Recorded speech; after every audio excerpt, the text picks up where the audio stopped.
Hi, I'm Vanessa from SpeakEnglishWithVanessa.com. Just kidding. For this video about how to take care of a baby in English, I'm going to look and dress like I usually do because I'm a mom. I have 3 kids. One of them is a baby. You're going to see her today.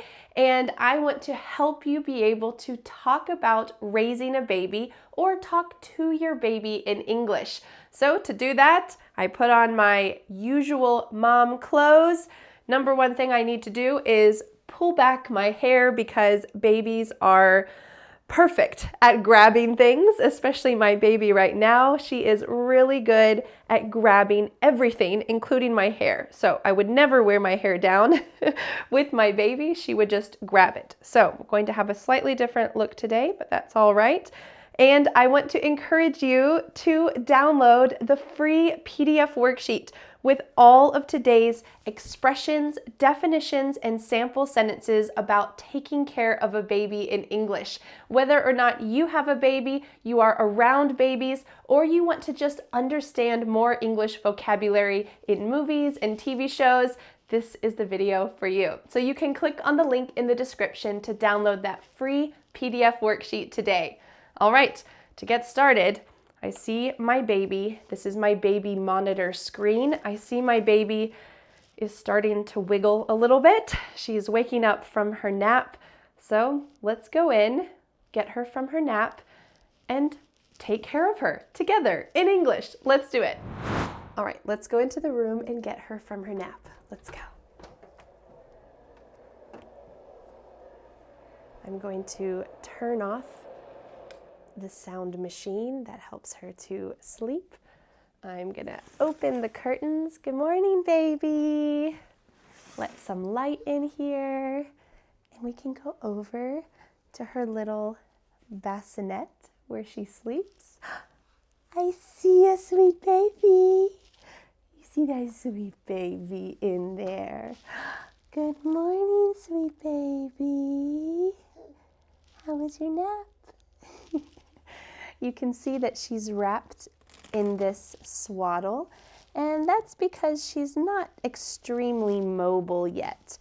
When she gets to be more mobile, when she can stand up, when she can roll over consistently, I'll take those straps off of her arms so that she doesn't get hurt.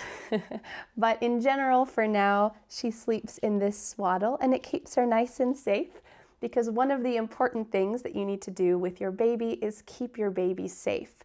And to do that, you are, at least in the US, the idea is that you're not supposed to let your baby sleep with blankets. But your baby might get cold at night, so we use these zippable sleep sacks. It's very much in fashion in the US to use this, because it won't get over their face and suffocate them, but they can still stay nice and warm. All right, you ready to get up, sweetie? Let's do it. When I get my baby from her nap, I usually check her diaper and I see if she needs to change her clothes at all. Sometimes her clothes are a little bit wet. I don't know why. So I might need to change her clothes, but right now she seems okay and just ready to wake up. So we're going to go over to the changing station and I'll show you where that is, and we'll talk about changing a baby's diaper. Let's go. So in my room, I have this little changing station area, and it's really just the top of my drawers, but this is a changing pad, and it's just a nice little thing to put your baby on when you change their diaper. And she's very excited about reaching things right now. Don't roll off yet. And here I have diapers. These are disposable diapers, but some people choose to use cloth diapers. And I also have some wipes, and these are what I use if her diaper is really messy. And it's useful to be able to use those types of things. Up here are just some little cute knickknacks that people have given her as little gifts, because I don't have a nursery. Instead, all of my 3 children, when they were babies, they slept in my bedroom. And this is just Well, it started because we didn't have a spare room to put our baby in, but now that we have more rooms in our house, it's just because it feels good to sleep in the same room as your baby, I would say for the first year. That's something that we choose to do. I don't know if there is a right or wrong answer for this, but this is just something that we choose to do. Ah, you got a diaper! Success! All right, I'm going to change her diaper, and then I'll show you next what I do to take care of her. So before I leave the bedroom, before I leave the bedroom, I want to show you two different spots that are essential for taking care of a baby. One of those, you can see here, is a chair. This is the chair that I use to nurse Matilda. That's my baby. And I use this chair because look at something great that it does. When I sit in the chair, you know what this chair is? Yeah, you do. This chair, it's called a glider. It's not a rocking chair because it doesn't rock. Instead, it just glides back and forth. There's no pinching parts for children to get their fingers stuck in. Oh yeah, you just want to grab that phone, huh? And it's perfect for nursing. It's really useful to rock your baby to sleep. I also have all of our baby books set up here so that we can grab a baby book. We haven't really read her many baby books at this age. Hey, she is 8 months old now. We've read her a couple baby books, but she's more interested in just all the other things in our house at the moment, more interested in chewing the books at this time. So the other station that I want to show you before we leave the bedroom is this spot. I'm going to put her over here. Let's see. Do you want to play with a little toy? Yeah. I'm going to give her a little toy to play with. You want to play with that little toy? Hi. Dunk, dunk, dunk, dunk, dunk, dunk. Okay, we'll let her play with that toy while I show you. This is where we keep our baby's clothes. There's these, which now that it's winter time, she wears all the time. Maybe some people would say it's a little bit lazy, but when you're a mom, you know, you sometimes have to take shortcuts to make your life easier. This is what she's wearing now, and it has feet, so we call this footed pajamas. Footed pajamas. Sometimes for children, we call these PJs or jammies or nighties. There's a lot of different terms for these, but in the winter, it's so convenient. Her feet are warm, her whole body is covered, so I keep those in a little box. And when it gets warm, someday soon, hopefully, she has some special little adorable outfits that people have given her that are up here. And there are a lot of onesies. So this is called a onesie, and even though there's an S, it sounds like a Z. Onesie, and at the bottom it snaps, and this is really convenient because you can just unsnap it. Their belly stays covered and warm, but it's great for the summertime, which it's not right now. Down here I have some extra items like little sun hats. There are, for girls, I have 2 boys. This is my only girl. So there are some items, some clothing items that we got from other people that I had never used before because I had boys. But when you have a girl, people give you things like this. This is called a diaper cover. So you could put them in a cute little dress, but you don't want to see their diaper, or maybe you don't want their diaper to get dirty. So you can put them in a diaper cover, and there are so many different types that people gave me. I think they're adorable, so we're going to go with it. I think that's all that I wanted to show you here. So let's go on into the other room where we'll get to the next section, which is feeding your baby food. So maybe you're going to be in the US, around 6 months old, you start to feed your baby food. So let's go into the other room and we'll talk about the different ways that you can feed your baby. All right, while we talk about food, I'm going to put my daughter in her high chair. We have a little high chair with a detachable tray. It's very handy. And I'm going to put on her bib. Now, you might have a bib that just is around the neck, but for us, we have always used these full cover bibs because babies get food everywhere. It's not just on their front, they get it on their sleeves, on their lap. So this covers everything. And you're ready to go. So I have prepared here for her a few finger foods. And for us, we have always chosen to just give, would you like some tangerine? There you go. Give our kids the food that we eat instead of purchasing little jars of pre-made food. So I just cut up tangerines. I have some toast with some cheese on it, very exciting. And this is what I eat for lunch, so I want her to get used to the same taste that I have. This specific type of, you want some bread? This specific type of method is called baby-led weaning, but some people prefer to give their kids, I'll give you a couple, here you go, prefer to give their kids purees. So that's what it's called when it's in a little can or a little jar, or maybe you make the purees yourself at home. But let's talk about what happens before that, because Matilda is now 8 months old and she didn't start eating solid food, which is what we call this. You start eating solid food around 6 months old.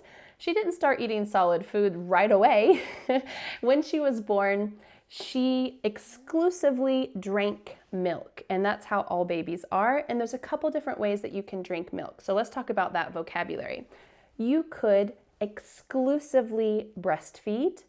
You could exclusively bottle feed. And when you give your baby a bottle, exclusively, we're assuming that it's with formula, the powder that you mix up, or you could do a mix. So usually we call that supplementing with formula. So if you are breastfeeding and you're giving your baby formula, you would say, I'm breastfeeding, but I supplement with formula.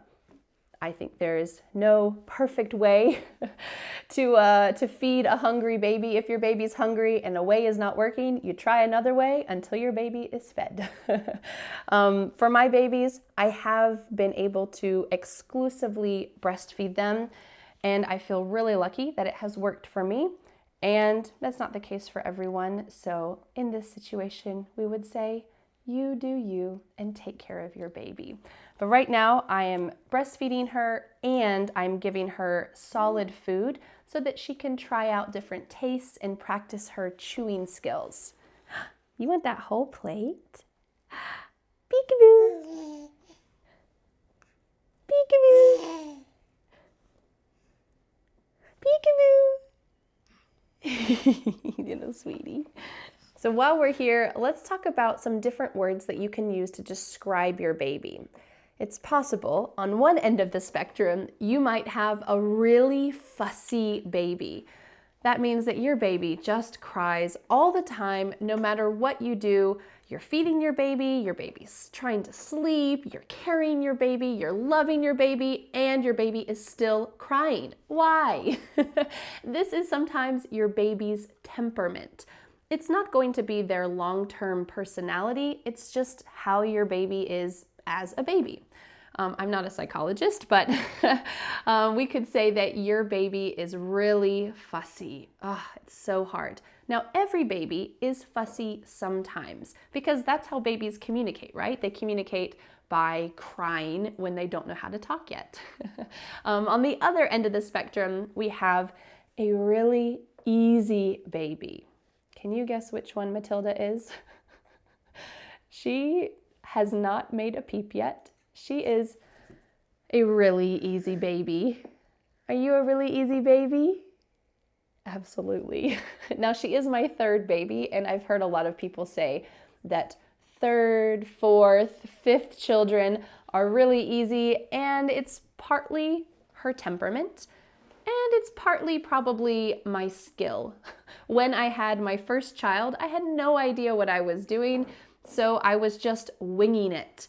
We could say I was winging it, meaning I was just trying anything that I could. I had no idea what I was doing. But now, with our third child, both me and my husband are much more experienced, and we know what we're doing now. So she's a very easy baby, or we could say she's easygoing, extremely easygoing.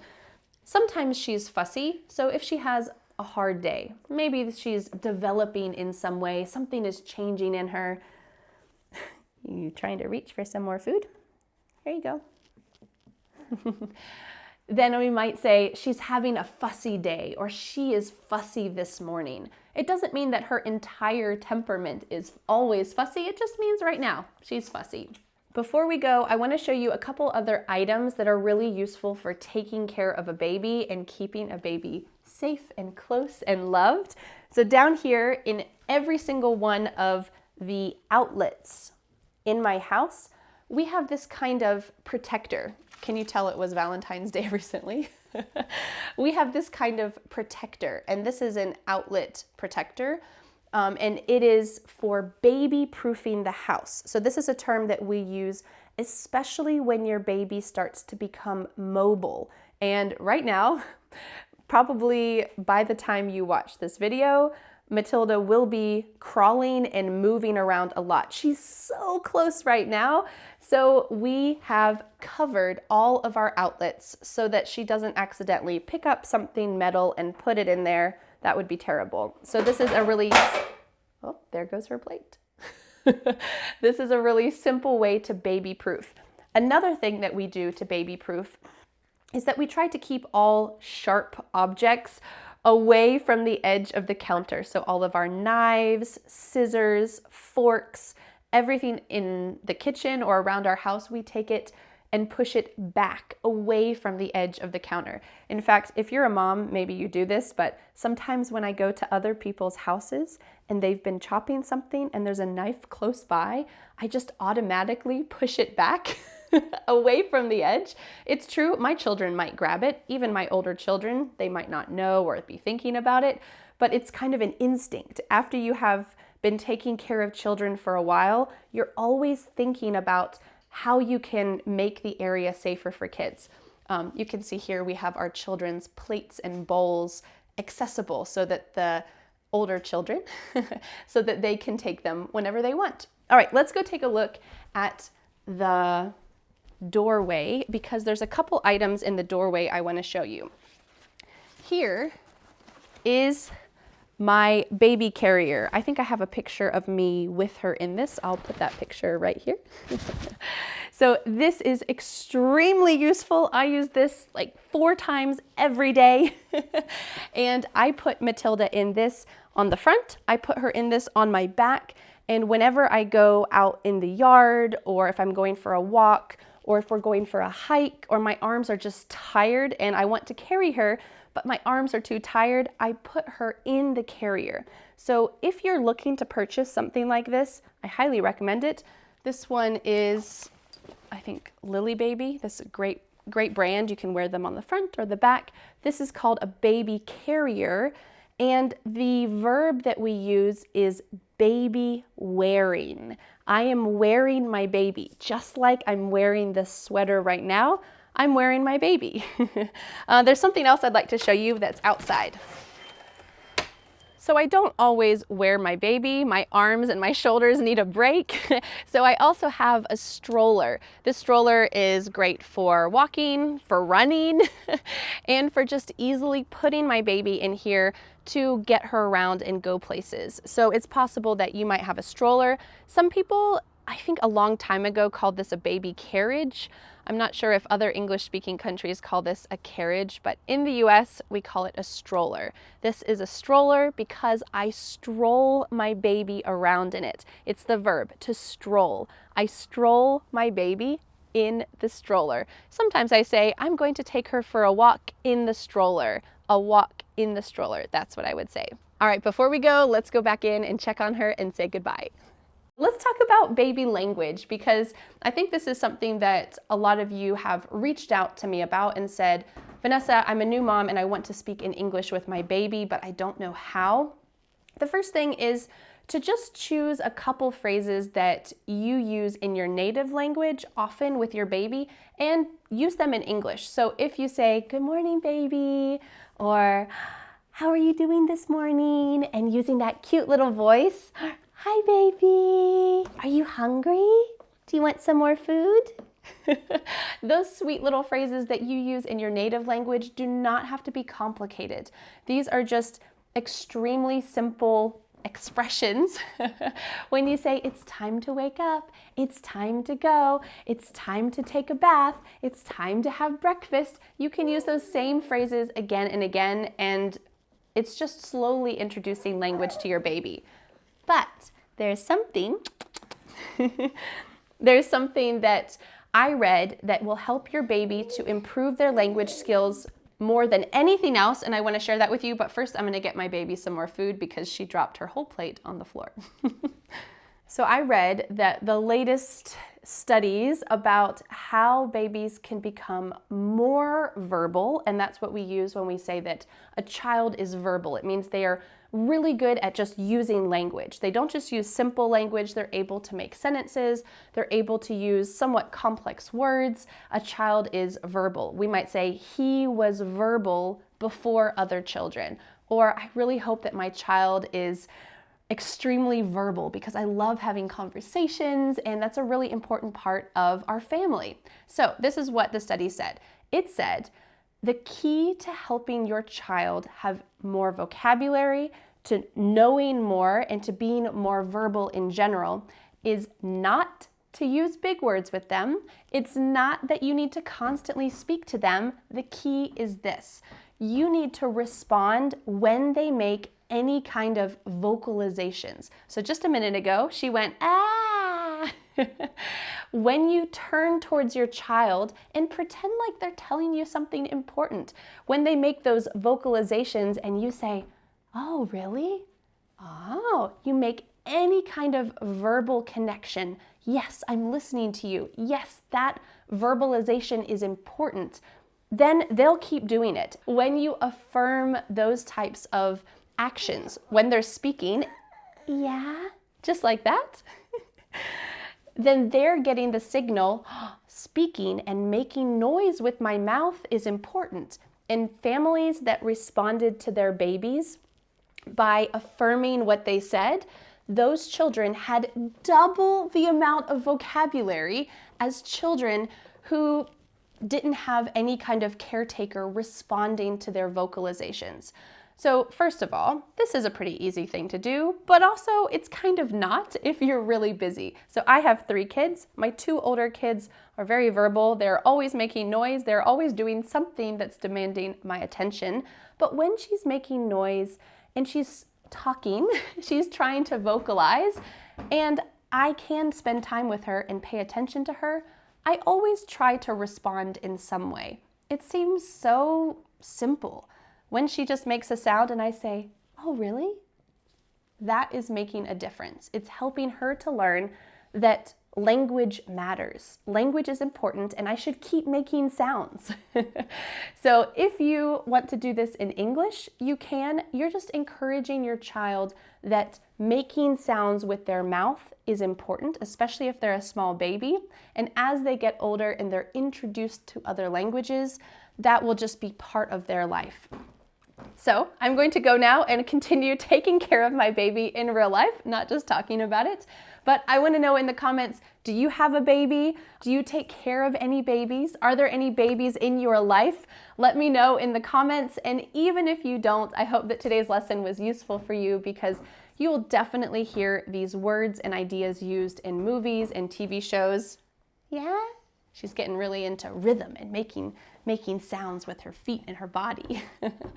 So let me know in the comments if you have a baby, and don't forget to download the free PDF worksheet with all of today's important vocabulary, baby ideas. I'll also put a couple links in there for baby books, any kind of baby products like the Lily Baby Carrier that I think is extremely useful.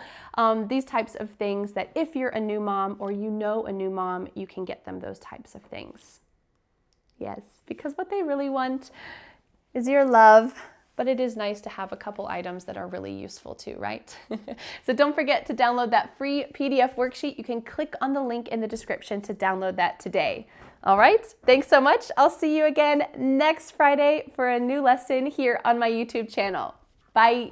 But wait, do you want more? I recommend watching this video next where you will join me at the grocery store with my second son when he was a small child.